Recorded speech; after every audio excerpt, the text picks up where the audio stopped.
वो आपने कहा ना सलाउद्दीन भाई के शादी ब्याह महंगे हो गए हैं, तो इसका आसान तरीका है कि खामोशी से कर लें, 4 साल बाद मीडिया निकाल लेगा, पता ही ना चले किसी को।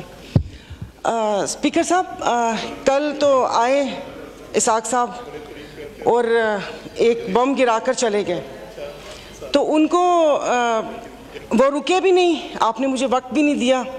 उनको तो मुबारकबाद पेश करनी थी यहाँ आने पर कि 4 साल कैदो बंद की सऊबतें उठाईं और उसके बाद वो आए और यहाँ पर हमें भले बम ही गिराया मगर अपना चेहरा दिखा दिया।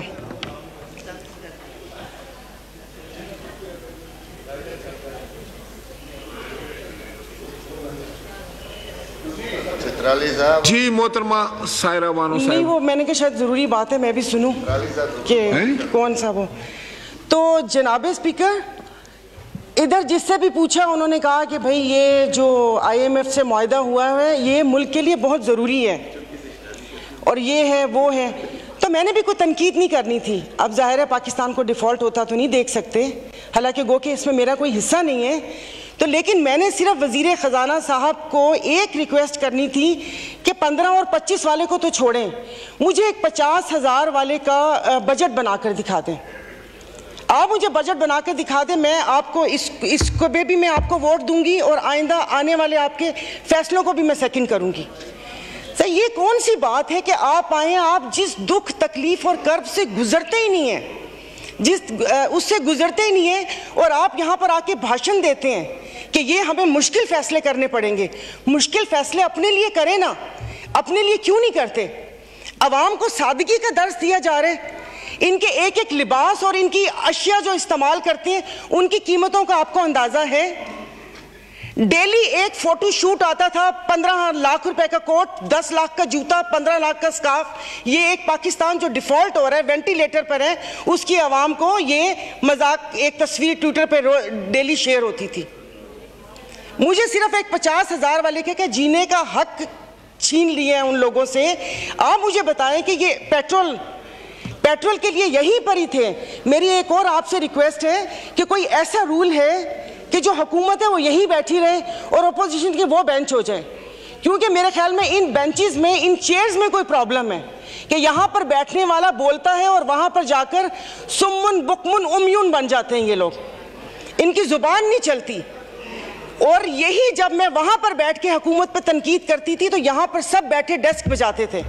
आज जब मैं यहाँ पर खड़ी होकर हुकूमत पर तनकीद करती हूँ तो उन सबको प्रॉब्लम होता है। तो जनाब स्पीकर, इन्होंने तो यहाँ तकरीर कर दी, इस तकरीर के बाद अगर इतनी हिम्मत है, कल मैं एक ग्रोसरी शॉप तक गई थी, वो भी कोई F6 नहीं गई थी, यहाँ कोई चाइना मार्केट के पीछे कोई दुकान है, वहाँ पर जाकर आप लोगों की तकलीफ, उनकी आंखों से उनका अंदाज़ा लगा लें। मुझे यहाँ पर कल ये करंट डेफिसिट और खुदा जाने क्या क्या बता रहे थे, मैं या आप अपने हलके में जाकर किसी गरीब आवाम को क्या इनको करंट डेफिसिट बताएंगे कि हमारी अयाशियों से तुम लोग इस साल तक पहुंचे हो, अब तुम ही लोगों को बर्दाश्त करना पड़ेगा, ये कुर्बानी तुम लोगों को देनी पड़ेगी। लेकिन फिर मैंने सोचा कि कुर्बानी तो हलाल जानवर की जायज़ है, तस्मीन हम हलाल हैं, जिनकी कुर्बानी नहीं है उनकी कुर्बानी जायज़ नहीं है। अब आप देख लेंगे कि यहाँ पर उठते ही जो बोला था, मैं आज इस फोरम पे अपनी पार्टी की तरफ से, मुस्लिम लीग फंक्शनल और सदर पीर पगारा और सदरुद्दीन शाह की तरफ से मैं आप बिलावल साहब को मैं दावत देती हूँ कि आप सिंध से महंगाई मार्च शुरू करें, हम आपके साथ हैं।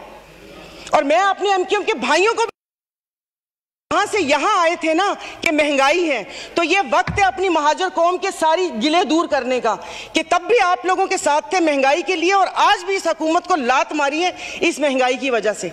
लेकिन हम यहाँ पर बैठ के सिर्फ बातें करेंगे। यहाँ पर मेरी कुछ मेंबरान से बात हुई है, नाम नहीं लूंगी मैं। एक से मैंने कहा कि कल तुम डेस्क तो ना बजाते, सुन ली थी तकरीर, कहता गरीब पैदा क्यों होता है, गरीब का कसूर है। इधर किसी ने मुझे बोला कि मुसलमान को सब्र और शुक्र का दर्स दिया गया है, सब्र शुक्र करें, पूरी दुनिया में महंगाई है।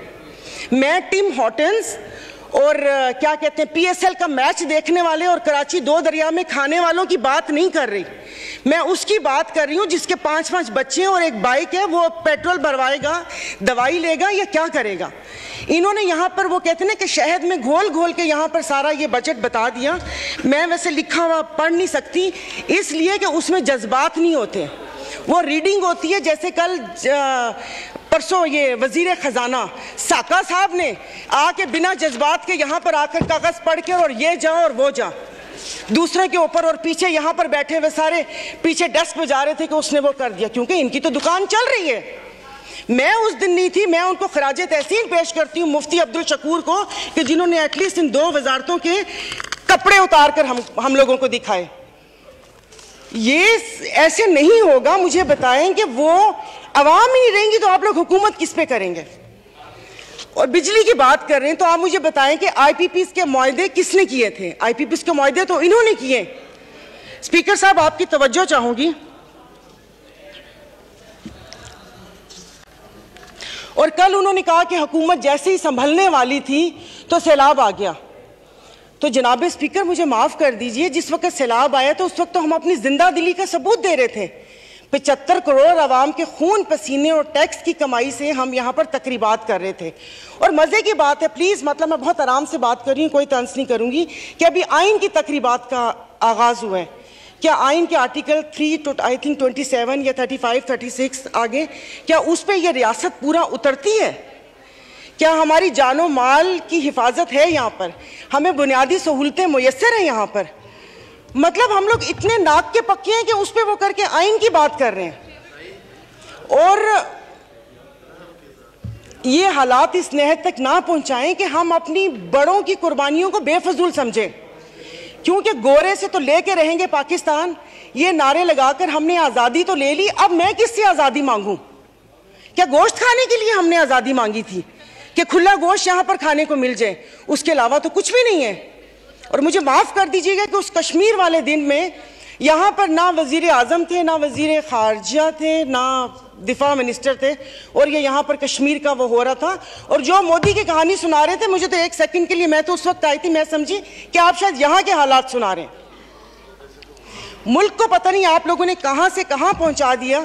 टैक्सीज की बात करें, जैसे अभी मेरे भाई ने बोला कि रमज़ान आने वाला है, मशरूबात पर, अरे मीठे मशरूबात पर क्यों टैक्स लगा रहे हैं? कड़वे मशरूब को लीगल करके उसके ऊपर टैक्स लगाएं ताकि रेवेन्यू भी मिले पाकिस्तान को। मीठे मशरूबात है, गरीब रोज़ा रख के एक उसकी ख्वाहिश होती है रूह अफ़ज़ा पीने की या वो करके, और उन्होंने कहा बाकी चीज़ों पे टैक्स नहीं लगा। मुर्गी गोश्त महंगा नहीं हुआ, वो अल्हम्दुलिल्लाह हमारे पाकिस्तानी खुद ही महंगा कर लेंगे। जनाब स्पीकर, अभी वज़ीर आज़म साहब ने कहा था कि ये जो थर कोल है ये गेम चेंजर होगा, उसके ऊपर तो टैक्स लगा दिया, वो क्या गेम चेंजर होगा? और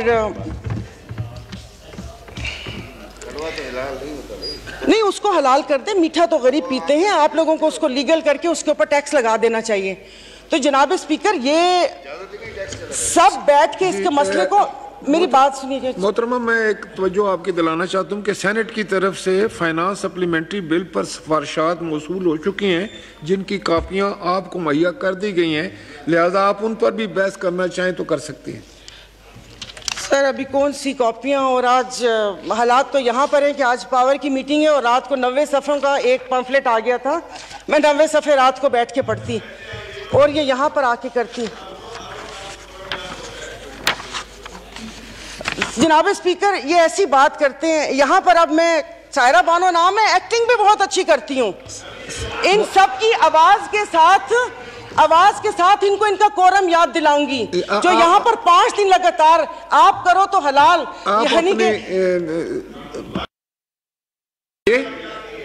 आप अपने तकरीर, तो ये यहाँ पर जनाब स्पीकर, इनको no cross talk please. Honourable मेंबरान एक दूसरे से क्रॉस टॉक नहीं कर सकते। सर, फर्क नहीं पड़ता ना, दिल दुखा हुआ हो तो तब ना। मैं आपको अपना से शेदादपुर में 2 हफ्ते पहले, 1 हफ्ते में 4 खुदकुशी हुई है, और मैं इस ऐवान के सामने कहती हूँ कि ठीक है मेरे हस्बैंड वेल ऑफ हैं, बट मैं एक मिडिल क्लास फैमिली से हूँ। मेरे भाई ने परसों मुझे मैसेज किया और उसने बोला कि दुआ करोगे मैं मर जाऊं। और वो सिर्फ एक मेरा भाई नहीं है, मैं पूरे अपने जो भाई जिनका राब्ता मुझसे नहीं है, मैं उनकी मैं बात कर रही हूँ। जनाब स्पीकर, कल मैं गई थी, वो जिस बंदे ने 4 टमाटर और 4 आलू लेकर 400 उसके पास नहीं थे, उसने पर्स निकाला, मैं शर्म से गड़ के मर गई। 272 लीटर पेट्रोल आप लोगों ने मुश्किल करनी है तो आप V8 और बड़ी बड़ी लैंड क्रूजर, ग्रैंड क्रूजर को 500 लीटर पेट्रोल देना, गरीब को आप नहीं वो करें। दवाइयां तो वो दवाई नहीं मिलती, सरकारी अस्पताल का आपने हाल देख लिया। मैं प्लीज आप मार दें, आप प्लीज मार दें। ये मेरी बहन पीछे बैठी हो तो पीछे ही बैठी रहो, अगली दफा की टिकट नहीं मिलेगी अगर ज्यादा चोट की तो। ऑनरेबल स्पीकर, मतलब इनके दिमाग मिली नहीं उन लोगों से, इनके भूसा भरा हुआ दिमाग में। मेंबर आप मुझे एड्रेस करें और नहीं सर, ये ऐसे बोलती कोई काम है नहीं, पार्टी में कोई पूछता है नहीं, और यहाँ पर आके सिर्फ ये 4 अल्फाज बोल के और उसको वो कोशिश करती है कि हमने भी उंगली कटवा के शहीदों में नाम लिखवाया है। मतलब ये कौन लोग हैं? आप जारी रखें। तो आप मुझे बताइए, अशराफिया तो चली जाएगी यहाँ से, तो हम बदमाशियों को मार देना कि इस मुश्किल हालात में भी जीने की ख्वाहिश रखते हैं, ये बदमाशी नहीं है तो और क्या है? इज्जतें नीलाम हो। अभी तो पहले किसी ने मुझे कहा कि आगे क्या होगा, बच्चे तो बिकते थे, इज्जतें भी नीलाम होती थी। आई एम सॉरी, भले आप एक्सपेंस कर दीजिएगा अल्फाज, पहले ढके छुपे होती थी, अब खुलेआम होंगी। और मैं इज्जत नहीं बोलूंगी, जिस्म फरोशी बोलूंगी, क्योंकि अगर इज्जतें बिक रही होती तो सब खरीद लेते, फिर बिल लाने की जरूरत ना पड़ती कि इज्जत दो हमें, सब यहां पर बैठे हुए इज्जतें खरीद लेते अगर इज्जत बिक रही होती। तो आप मुझे बताएं कि कोई लाया अमल दे दें कि अगले 5 साल तक ये मुश्किल हालात बर्दाश्त कर लो या 10 साल तक बर्दाश्त कर लो, तो फिर भी तसल्ली हो कि ठीक है मैं नहीं रही तो ठीक है मेरे बच्चे उसमें रहेंगे। सर आपने तो बच्चों से जीने का हक छीन लिया इन लोगों ने। 20,000 वाला क्या करेगा? और इंसाफ की आप बात करते हैं, मैं तो अदालतों वाली इंसाफ या उस चीज़ की अभी वहाँ तक तो मैं गई नहीं। आप ये चीज़ों को देख लें, यानी कि मेरी अगर आमदन 10 लाख रुपए महीना आता है, मैं भी वही मुर्गी खरीद रही हूँ 800 रुपये किलो, और मेरा ड्राइवर बच्चल जिसकी 30,000 रुपये तनख्वाह है वो भी 800 खरीद रहे हैं। वो दूध 200 रुपये किलो मैं भी ले रही हूँ, 200 किलो वो भी ले रहे हैं। मैं घर में अब ग्रॉसरी नहीं लाती इसलिए कि मुझे शर्म आती है कि वो ड्राइवर बावर्ची उठाएगा तो उसके दिल में क्या होगा कि ये थैले भरे आ रहे हैं और उसके घर में खाने को है या नहीं है। 2-2 किलो की चीज़ मंगवा लेती हूँ कि जाओ बेटा सामने से लेकर आ जाओ। तो आप मुझे बताएं, मतलब थोड़ा सा जीने का हक दे दे, खुदा पाक को जाके जवाब देना। यहाँ पर आप आयतें पढ़ाते हैं, आयतें पर्दा कर चुकी हैं, आयतें पर्दा कर चुकी हैं। अभी ये कहते हैं वो तकरीना, ये इनको शर्म नहीं आती, रात के अंधेरे में पेट्रोल का पंप गिराते हैं, तो वो भी जरूर रात के अंधेरे में पेट्रोल का पंप गिराते हैं। मुझे तो समझ नहीं आ रही थी, चश्मा नहीं था, मैंने कहा ये क्या हो गया, शायद मैं रात को रोई हूँ, अल्लाह पाक ने मेरी दुआ सुन ली। पता चला वो पिछले थे मैसेजेस ना, जब वो यहाँ पर बैठा करते थे। अब सब कुछ जायज़ है, सब कुछ हलाल है। यहाँ पर बहुत तुर्की हमारे भाई हैं, और शुक्र अल्हम्दुलिल्लाह शाम का नाम भी लिया, क्योंकि पहले 1 हफ्ता तो उस बेचारे का नाम ही नहीं था। फिर जब इंटरनेशनल मीडिया ने डालना शुरू किया तो हमने भी शाम बोलना शुरू कर दिया। हमारे भाई हैं, हमारे मुश्किल वक्त में खड़े होते हैं, दिलो जान से मदद करनी चाहिए।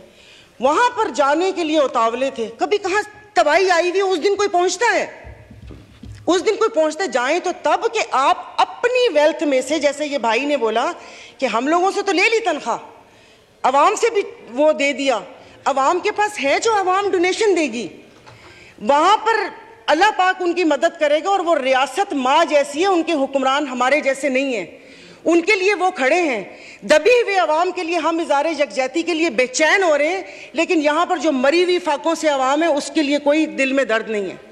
तो अभी ये आइन की तकरीबात के लिए कितने पैसे वो हुए, इन्होंने अभी बोला कि हम तनख्वाह नहीं ले रहे।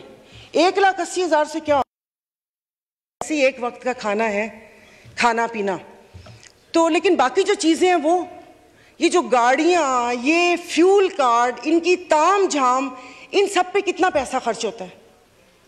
देखो खुदा का खौफ कर ले, मेरे पास कोई अल्फाज नहीं है, ये सारा कुछ मैंने लिखा था लेकिन ये बेफजूल है। मैं किसको इशारिया सुनाऊंगी कि 13 पॉइंट ये हुआ, मोडीज की रेटिंग ये है, वो ट्रांसपेरेंसी ने ये बोला वो बोला। हम में से तो किसी को भी ज़रूरत नहीं है, सब अल्हम्दुलिल्लाह खाते पीते घरानों से हैं, सब अल्हम्दुलिल्लाह खाते पीते घरानों से, लेकिन किसी और का तो सोच लें। तो ये यहाँ पर प्लीज़, मतलब अब तकरीबन साल होने वाला है, आप भी कहते रहे, लेकिन यहाँ पर आने की तौफीक नहीं हुई। मैं कुछ लोगों का, आप लोगों को दिलचस्पी होगी, आप यकीन नहीं करें, मुझे इस ऑडियो लीक से पीटीआई क्या कर रही है क्या नहीं कर रही है मुझे कोई दिलचस्पी नहीं है, सब जाएं भाड़ में। लोग, आवाम मर रही है, आप उसको देखिए।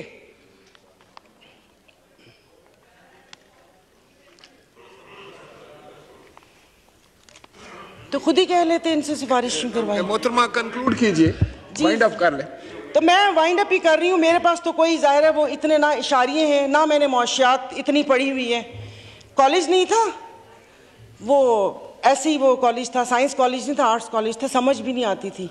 मौशियात एग्ज़ाम था, 30 नंबर थे, 3 ग्रेस मार्क मिले थे, 33 नंबर हैं मौशियात के।